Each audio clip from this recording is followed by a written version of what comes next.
insécurité s'empare de plus en plus de la ville de Konsomba, chef-lieu du Mungo. La population pointe un doigt accusateur vers les services responsables de l'hygiène dans la ville.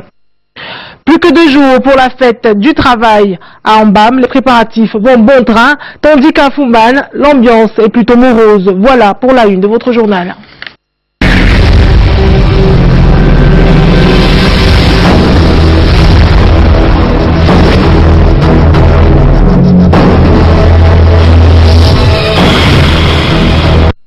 Bienvenue au journal. L'insalubrité s'accroît dans la ville de Konsomba. Les tas d'ordures ménagères sont de plus en plus visibles dans les rues. Les bacs à ordures installés de part et d'autre semblent insuffisants, surtout qu'ils ne sont pas vidés à temps lorsqu'ils sont pleins. Le reportage de Junior Ossin et Emmanuel Gomba. En dessous d'un bac à ordures presque rempli, ces jeunes filles déversent des déchets ménagers. Un acte d'incivisme qui ne doit cependant pas être blâmé, pensent certains habitants de la ville de Konsomba. Beaucoup des enfants de la poubelle au sol. Le bac est trop beau, c'est le seul problème. À chaque coin de rue, ces bacs à ordures sont très élevés et déjà remplis. Les responsables en charge de les vider mettent beaucoup de jours avant de s'exécuter. Avant qu'on versait au sol, là, je sais pas comment, ça bloquait la porte des gens. Et ça dégageait. Maintenant qu'ils ont mis le machin là, on verse comme ça là, il faut qu'ils viennent porter. Ces bacs à ordures, pourtant bien installés, ont vite fait de résoudre le problème d'odeur nauséabonde ici. Cependant, les populations de la ville de Konsomba ne sont toujours pas soulagées. Vous voyez une belle voiture comme ça. Moi, le sauvage là, comment voulez-vous que je salisse la voiture de quelqu'un? Mais je dois verser par terre parce que c'est dans la voiture de quelqu'un. Il faut éduquer les gens, mettre même la plaque pour indiquer aux gens qu'il faut jeter les ordures dans cette carrosserie propre. Voilà, c'est vraiment là ce que vous pouvez faire pour mieux réussir. Le service d'hygiène de la communauté urbaine de Konsomba saura néanmoins manœuvrer ses engins pour rendre la ville de Konsomba toujours propre. Une star des réseaux sociaux a réuni des centaines de femmes ce week-end à Douala. Il s'agit de Lady Sonia, coach de vie. À travers ses paroles, elle a su apaiser les cœurs et insuffler de l'espoir. Julio Trésor-Tanon était à cette rencontre. Des témoignages profonds. Parce que vous êtes entré dans ma vie à une période où, à part Dieu et vous, peut-être que j'aurais coulé. Des femmes qui craquent sous le poids de leur calvaire en couple.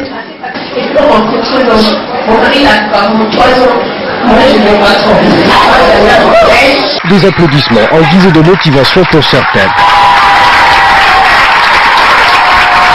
Et au milieu de tout cela, une Lady Sonia rayonnante, comme le dit le thème de l'entretien, libre et épanouie. Les femmes aussi belles les unes que les autres sont venues des 4 coins du Cameroun vivre à l'hôtel Aqua Palace à Douala ce samedi le coaching de celle qui est devenue le moteur par excellence de leur transformation. Les conseils fusent de partout. Tout ça, je regarde tout ça et je dis, bon, moi je vais ici. Voici ma destination. Est-ce que cet homme-là est propre pour m'accompagner? Si je vois que oui, je peux lui donner une chance. Et c'est comme ça que j'ai trié, j'ai prié, et j'ai eu la conviction qu'avec celui-là, je peux aller quelque part. Quand j'ai rencontré mon mari, je touchais 3 fois plus que lui. Écoutez bien les banditas là. Parce que vous êtes toujours là, moi si je vais épouser un diplomate, il n'était pas diplomate. Il était un simple agent à Suissère. Il touchait son salaire en CFA, moi j'étais en euros. J'avais mon appartement en France. J'étais indépendante. À l'âge de 19 ans, j'ai commencé à travailler. Plus de 4 heures d'échange pour un résultat quasi incroyable. Les femmes se sentent transformées. La femme doit savoir s'asseoir avec elle-même pour se regarder en face, pour enterrer ses erreurs du passé. Une femme de valeur, c'est celle qui se prend en main, c'est celle qui marche sur la tête haute. On doit d'abord ressortir nos côtés intérieurs avant de ressortir nos côtés extérieurs. L'assurance. Le mot-clé, c'est l'assurance. Coach Sonia, pour finir, va rappeler à quel point l'assurance, mais surtout l'action, participe au changement radical. Poursuivons à présent notre série spéciale Fête du travail, le mercato en entreprise, une situation préoccupante qui relève de la mauvaise gestion du personnel. Les professionnels des ressources humaines réunis à Douala tentent de trouver des moyens pour aider les entreprises à fidéliser leur personnel. Yvonne Katinken Gifotso. Fidéliser la ressource humaine, c'est le gage de performance pour les entreprises et une nécessité qui implique non seulement la ressource, les process, mais aussi la relation personnelle établie avec l'entreprise. La valeur ajoutée de la fonction ressources humaines dans la gestion des ressources humaines, c'est l'aspect gestion humaine. Le temps qu'on va porter pour développer les êtres humains, le temps qu'on va passer à essayer d'identifier les talents que nous avons en entreprise, le temps qu'on va passer à les développer, à les suivre, un petit peu comme les coachs des équipes de football qui identifient les étoiles et qui les accompagnent de manière différente. Près de 20 ans passés à la gestion des ressources humaines d'un grand groupe, cette professionnelle RH plaide pour la sortie de la gestion administrative et la création des contacts directs avec les ressources humaines. J'ai interpellé donc les membres de l'association des professionnels RH que je suis de se rapprocher du ministère de l'Emploi et de la Formation professionnelle pour qu'on arrive à légiférer sur ces outils, à les rendre obligatoires dans les entreprises. Les professionnels RH réunis à Douala pensent qu'il est impératif de fidéliser les ressources humaines. La clé de la fidélisation des ressources humaines, c'est justement la gestion humaine. Qu'est-ce qui va faire que vous, votre collègue reste? Qu'est-ce qui fait que vous particulièrement, je vous vois à la télé depuis une bonne dizaine d'années chez Canal 2, qu'est-ce qui vous fait rester? Est-ce que ce sont les outils? Est-ce que c'est la rémunération? Ou est-ce que c'est la relation particulière que vous avez développée avec l'institution qui est Canal 2, que vous vous appropriez aujourd'hui comme votre entreprise? Est-ce que cette entreprise a déniché en vous, a cru en vous, vous a développé et vous a permis d'exercer votre talent? Toutes les entreprises vont offrir des packages alléchants. Vous partez de Guinness pour brasserie, vous partez de brasserie chez Nestlé, mais à la fin de la journée, qu'est-ce qui fait en sorte que quelqu'un va rester plus longtemps? À l'ère du numérique, la question du développement de l'entreprise ne peut s'éloigner des questions digitales. Nous avons une génération qui a grandi avec Facebook, avec WhatsApp, avec LinkedIn. Donc nos jeunes sont habitués à utiliser les outils digitaux pour vivre. Ils ont des rapidités d'information, de conversation qui n'existaient pas avant. Maintenant, quand ils vont entrer dans une entreprise ici au Cameroun, et que pour demander une information, ils devront attendre une semaine, 2 jours, ce sera à la discrétion de tel ou de tel, ils seront frustrés parce que même dans leur vie privée, ils ont ça plus rapidement. L'efficacité et la productivité d'une entreprise résident donc dans la gestion et la fidélisation de sa ressource humaine, également de son utilisation optimale des questions digitales. S'agissant des préparatifs de la fête du travail, la ville d'Ambam fait peau neuve. Un accent est mis sur l'hygiène et la salubrité. Les commerçants et les conducteurs d'autotaxi sont mis à contribution. C'est l'opération Tonnerre implémentée par la préfecture d'Ambam. Les précisions d'Adja Mayramou et Narcissi Nama. L'opération Tonnerre en plein déploiement dans l'arrondissement d'Ambam. Il est 8 heures, la propreté générale est entamée. Les coins et recoins de la ville sont nettoyés. Bâtiments administratifs, marché central, place des fêtes et ruelles de quartiers périphériques. Une initiative de la sous-préfecture d'Ambam, fortement appréciée par les habitants. Donc les mototaximans d'Ambam, nous contribuons effectivement pour le développement, l'hygiène et la salubrité et beaucoup d'autres choses. Parce que nous avons pris des décisions de marcher en étroite collaboration avec l'administration. À cet effet, chaque jeudi propre, nous travaillons, nous faisons l'investissement humain. Il y a une semaine, les commerçants du marché central étaient appelés à mettre la propreté dans les espaces marchands. Nous sommes contents de travailler puisque nous obéissons aux ordres de nos chefs. L'argent chaque jour. Donc nous sommes contents de travailler aujourd'hui. Regardez notre ville, c'est bien propre d'être dans la propreté d'hygiène. C'est là où on va se punir. La délégation départementale des postes et télécommunications a été scellée pour non-respect des exigences d'hygiène prescrites par le sous-préfet. Quand on vit dans l'hygiène, la santé est assurée, la maladie est quelque peu éloignée. Quand on vit dans la propreté, on mène ses activités sereinement, avec la joie au cœur, la paix dans l'esprit. C'est dans ce cadre, mais c'est seulement dans cette optique. C'est un visage reluisant qu'affiche la ville d'Ambam à quelques heures de la fête du travail, un espace agréable pour les milliers de travailleurs vivant ici. Par contre, dans la ville de Fumban, l'ambiance des préparatifs de la fête du travail est plutôt morose. Un constat assez perceptible dans les secteurs comme la Cité des Arts, malgré la présence de quelques activités. Le reportage de Julio Trésor Tanon et Ndoya Dourdine. Omar est sérigraphe, un métier qu'il exerce depuis plusieurs années. En cette veille de la fête internationale du travail, l'activité tourne plutôt au ralenti. Bon, le travail se déroule très bien et malgré que les clients attendent toujours les dernières minutes pour nous apporter du travail. Bon, on essaie de faire avec. Pourquoi? Parce que nous sommes déjà habitués. Parce que nous prospectons à partir du 1er avril. Mais les clients arrivent toujours vers le 20-23. Bon, nous sommes habitués et ça fait en sorte que nous travaillons des jours et des nuits pour les satisfaire. Ici dans la ville de Fumban, nous avons quand même rencontré quelques travailleurs venus retirer leurs commandes. On va être présent à la fête de 2 mai. Et nous sommes ici pour récupérer nos tripots. Et je suis satisfait parce que le travail était bien fait. Et j'ai dit aussi que c'est un technicien de haut classe parce que son travail, il n'y a pas à critiquer. À Fumban, l'on ne vibre plus qu'au rythme des préparatifs de la fête internationale du 1er mai. À cet endroit, une marche sportive des travailleurs. De l'esplanade de la préfecture, en passant par la porte d'entrée pour le quartier Njissé, l'ambiance a été au rendez-vous. L'initiative a aussi connu la participation d'autres couches sociales. Vous savez, un programme a été dressé par le préfet du département du Nord qui conduit les activités des différentes commissions. Donc, nous étions là, nous pouvons dire, dans le clou des activités liées à la commission chargée des sports.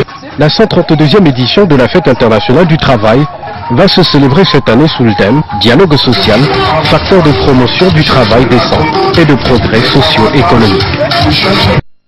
Restons dans la ville de Fumban. Les petits producteurs du secteur de l'élevage du département du Noun disposent d'un projet pour la promotion de leurs activités.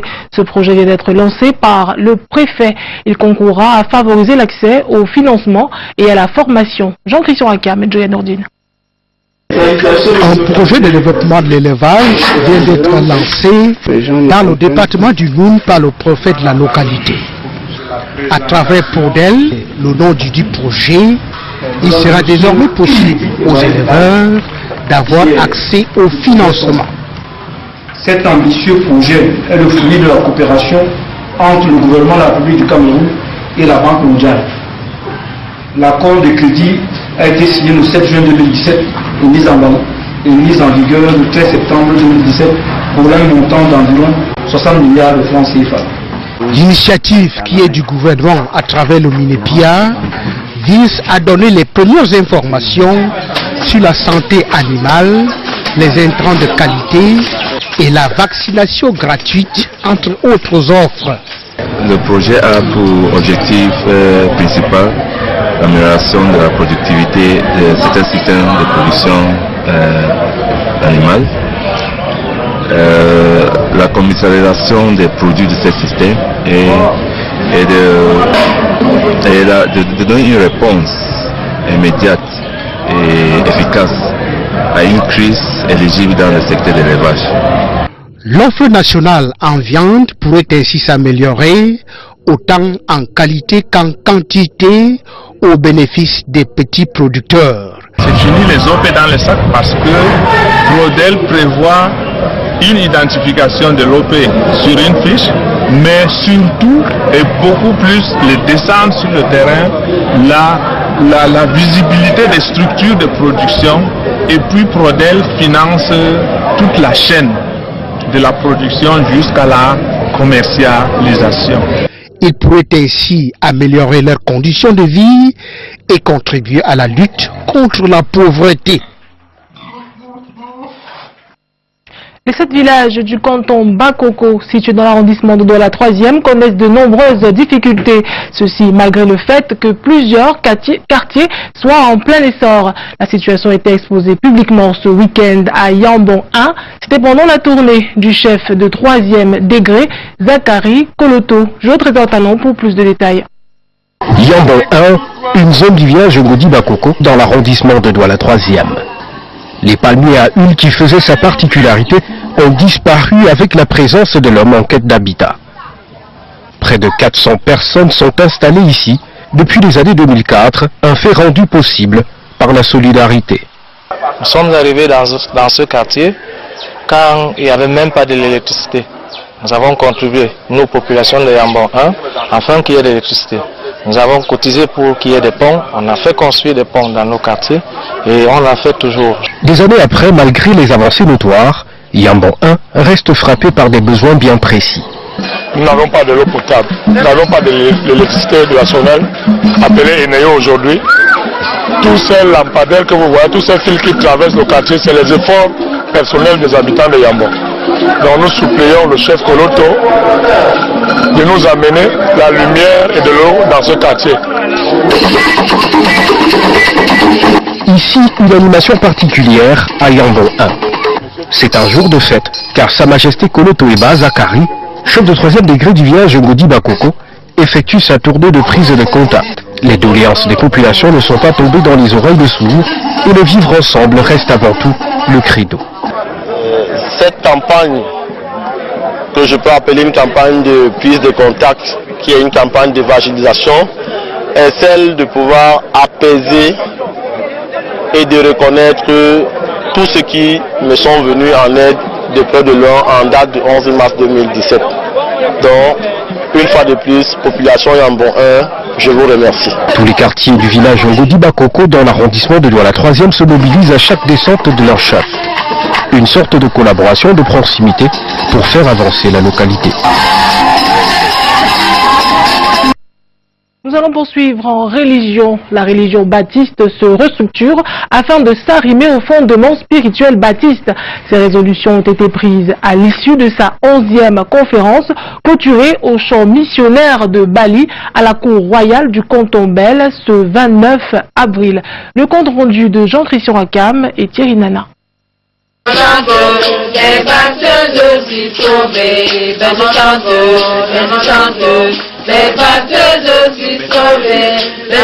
Clôture de la 11e conférence de l'Église baptiste nationale du Cameroun, en abrégé ABNC.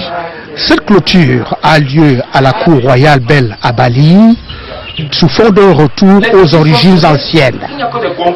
Le régime baptiste était un régime présidentiel, c'était un peu proche des régimes politiques, des associations culturelles.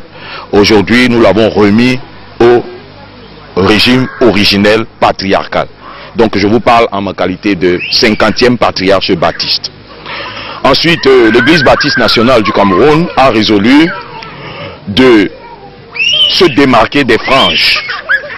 Les franges qui sont venues, n'est-ce pas, dans notre Église, sont des franges d'obédience diverses. Donc, elles ne sont pas des franges baptistes. Donc, nous avons pris la décision de ne pas fonctionner avec ces franges qui ne sont pas des baptistes, sauf si elles adhèrent à la spiritualité baptiste. Avec ses 150 disciples, l'ABNC vient d'adopter une série de résolutions devant conduire son avenir. L'une des résolutions majeures est que l'Église baptiste nationale du Cameroun devient aujourd'hui une église spirituelle. C'est-à-dire que dans la nation camerounaise, il n'y a aucune église spirituelle. Parce que la spiritualité, c'est la pratique de chacun et de tous. Donc toute l'église doit pratiquer la prière de la même façon, le jeûne de la même façon, la chasse des mauvais esprits de la même façon, la sanctification de la même façon. Et qui plus est, ces façons sont des prescriptions de Jésus-Christ. La présence du roi Douala Mangabel, chef supérieur du canton Bel, ainsi que celle du prince sénateur Akwa, n'ont pas manqué de rehausser la clôture de cette 11e conférence. L'ABNC vise, entre autres objectifs, d'entamer la voie de l'évangélisation et de la sanctification des peuples. Une note en sport pour conclure ce journal. Coton Sport, champion honorifique de la MTN Elite One. La phase allée du championnat s'est achevée cet après-midi avec 18 buts inscrits. New Star qui crée la sensation à Bafoussam contre Fetche, 2-0 pour New Star. Bamboutos en déplacement à Yaoundé domine Yafoot 0-1. APGS lâche prise contre Union. Les Nassara l'emportent 2-3. Duel à distance pour Trône avec Coton qui fait 2-2 face à Dragon de Yaoundé pendant que UMS deuxième au classement est tenu en échec par Edding à Loum. Fouvou de Bahamni aussi n'en profite pas contre Stade Renard, un but partout en direct sur Canal 2, Astre 1 AS Fortuna. Au classement, Coton, UMS, Fouvou garde le podium. Yon Sport remonte à la 4e place devant Union de Douala. Astre reste